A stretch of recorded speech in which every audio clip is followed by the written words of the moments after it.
Super good morning సుమోదిన. అనసు ఇంకా నిద్రలేవలేదేంటి? రేస్మి లెగిస్తేనే గానీ లేవదు కదా. కనపడట్లేదా? నేను ఎప్పుడో లేచిపోయా. ఎవరితో? ఏంటన్నా ఎటకారమా? తొక్కలు ఎటకారం. ఇంతకీ ఏ ముగ్గు పడుతున్నావు సుమోదిన?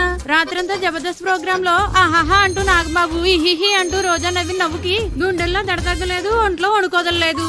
డబుల్ మీనింగ్ డైలాగులు నాకు బాగా ఎక్కేస్తాయనుకో. I like Jabardasth, your like. Chinnari Pelli కూతురు 2 బకెట్లు కన్నీళ్లు కార్చేసింది అనుకో. కొంపతీసి ఆ కన్నీళ్ళతోనే కల్లాపు చల్లేసావా ఏంటి? ఊరుకో ఎదవెట్టకారమో నువ్వుని. నా లైక్ సీతామహాలక్ష్మి. నా లైక్ మాత్రం సూపులు కలిసిన శుభోయల. నా లైక్ మధురానుభూతులు. బూతులా? ఎందులో వస్తున్నాయి బూతులు? అయ్యో ఆ బూతులు కాదు వదినా, బూతులు మధురానుభూతులు దూరదర్శన్ లో వస్తున్నాయి కదా. ఓ నీతి బూతులా? మేము ఇంకా నీలం బూతులు అనుకున్నాం. నీళ్లు జల్లేసావు. అదండి.